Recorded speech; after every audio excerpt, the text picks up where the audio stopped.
Chelsea 0, Manchester City 1, and it's the same old story, except with a little bit of a twist, eh? The expected being that Chelsea actually somewhat showed up today, unlike practically every other game that we've been playing this season. We played Manchester City, and somehow, for the most part, people showed up. Not everyone.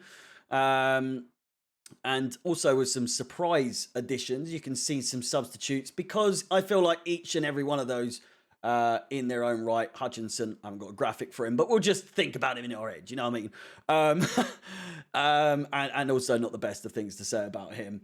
We'll just get stuck into things. First of all, I just want to make it clear that we have now lost as many games this season as we did all of last season.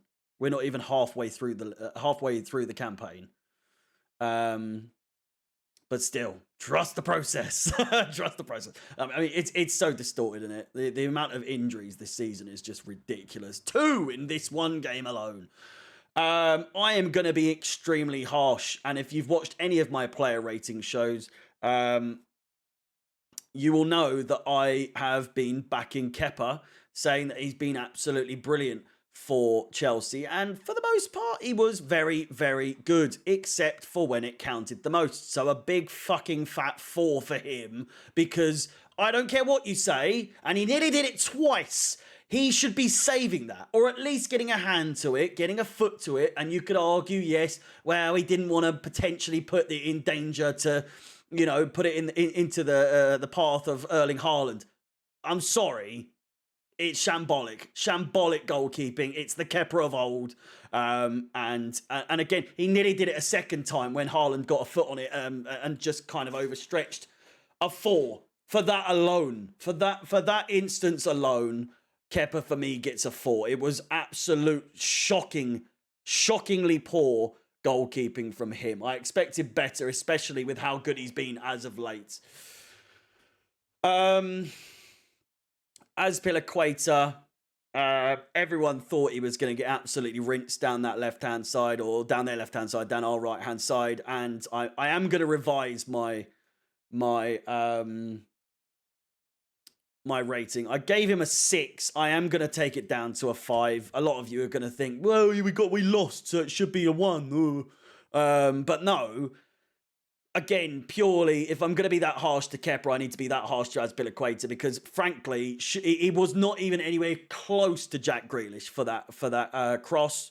Wasn't marking his man, completely in no man's land, and was caught and made to pay. Other than that, I thought Azpilicueta did as much. He did much better than a lot of people thought he would. I have to revise a lot of these, so you just bear with me. I'm frustrated. Literally the one thing in life that you know, many of us look forward to has become so disjointed, so unfun. It's bad. We're in 10th fucking place, purely because of how they dealt with Erling Haaland.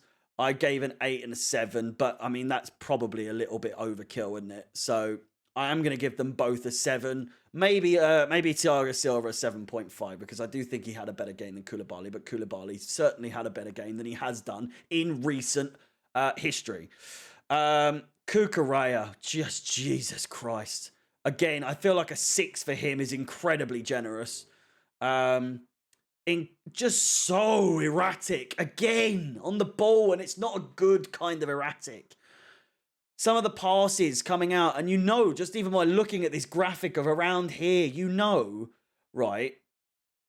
What can I do here? Shall we get a ball? Let's make a fucking ball.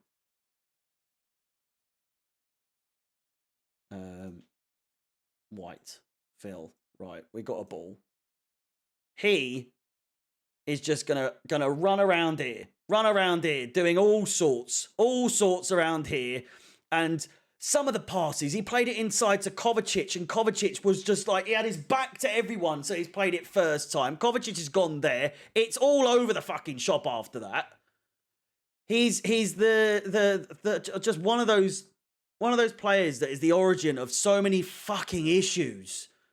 And don't get me wrong, I'm not even going to say it. I was about to say he's fun to watch. He fucking isn't. He's chaotic to watch. He's incredibly unsatisfying to watch. So I think a 6 is very generous. Very, very generous. The midfield.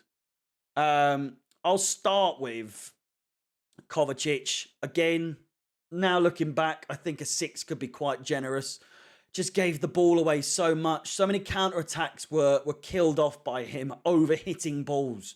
There's one in the last, like, 4 minutes or so where who would it have been? Gallagher, maybe? Down the left-hand side. Just can't get to it because it's an over-hit ball. He lost the ball so many times as well.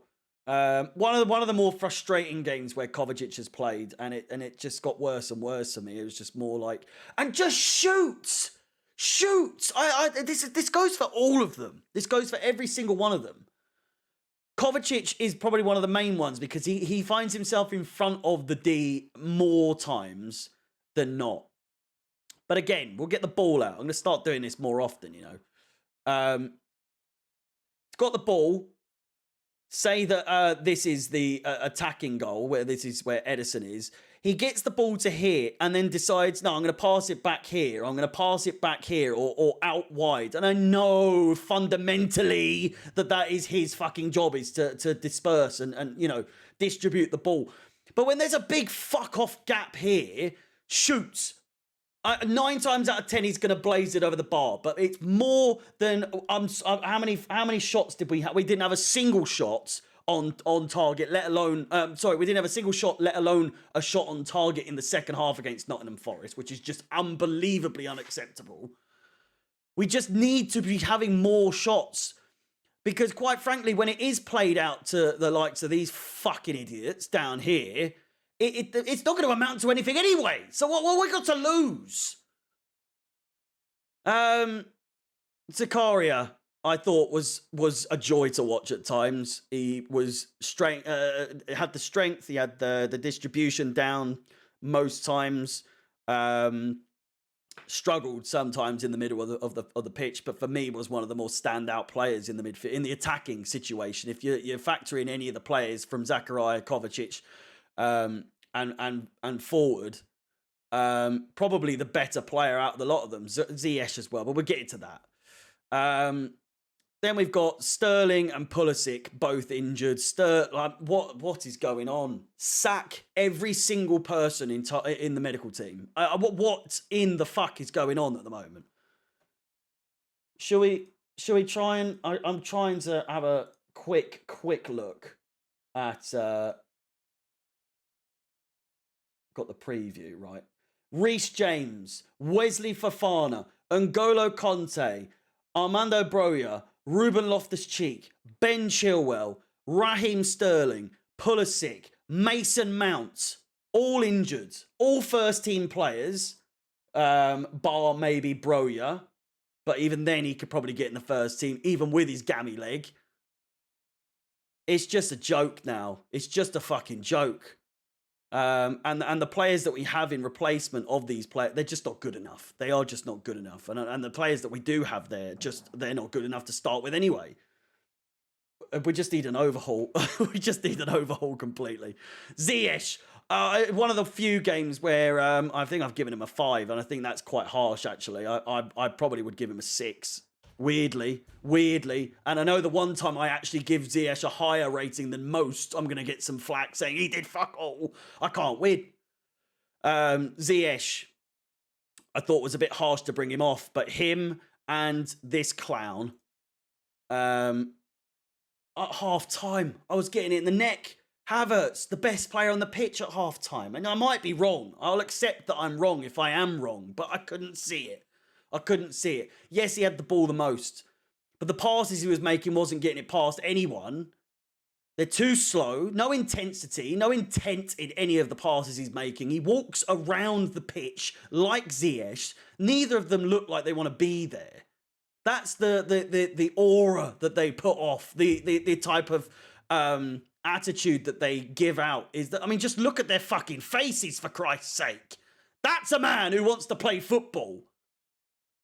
Not this. Not this. Not him either. Or him. It's a shambles, all of it. No one in the front five. Sterling, Ziyech, Havertz, Pulisic, him, fucking god-awful. Never play for Chelsea again. You are shite. You are a bag of shit. I can't stress enough how bad Aubameyang has been for Chelsea since he's joined. And I know he doesn't play that often at the moment, but there's a fucking reason, because he's shit. There's a reason he got subbed off after coming on as a substitution. Chukwuemeka, Lewis Hall, brilliant. Brilliant. I thought Gallagher, at moments, was really good. Had the dog in him, had the fight in him. He wanted to play. Yes, he was a little bit scrappy. Yes, he was a little bit, you know, flailing around. Omari Hutchinson, he's not ready. And I know it's hard to say, but when Chukwuemeka comes on and plays like he did, unbelievably. Lewis Hall continues to play like he does always. Gallagher, he's going to take a while to convince people, and I'm still not convinced, but still, I feel like he showed glimpses. Omari Hutchinson, he was frustrating to watch today. He really was. He really, really was. I'm not gonna base my entire outlook on him just on that. But yeah, it was hard to watch at times. He just looked out of his depth, bless him. He just looked like he was not ready at all. What else can be said? We're 10th. We've now lost 14 of our last... no, what is it? We've now lost 13 of our last 14 at home against the Big Six. Or the Big Five outside of us, if we can be classed as Big Six anymore. We've now lost as many games as we lost last season. It's a shit show. It really is. And I'm going to discount this game because weirdly, as I predicted in my preview video on my channel, subscribe while you're here, if you are still here. Yeah, I'm just rambling at this point. I'm fucking bored of it. I really am. It's hard to actually get motivated to actually watch Chelsea. Obviously, I'm going to do it regardless, but still, it's hard. It's so hard. I won't carry on anymore. Be sure to like, subscribe, hit the bell notification to be notified of any future content. We've got Man City on Sunday. Thank you for watching. Up the Chelsea. And peace.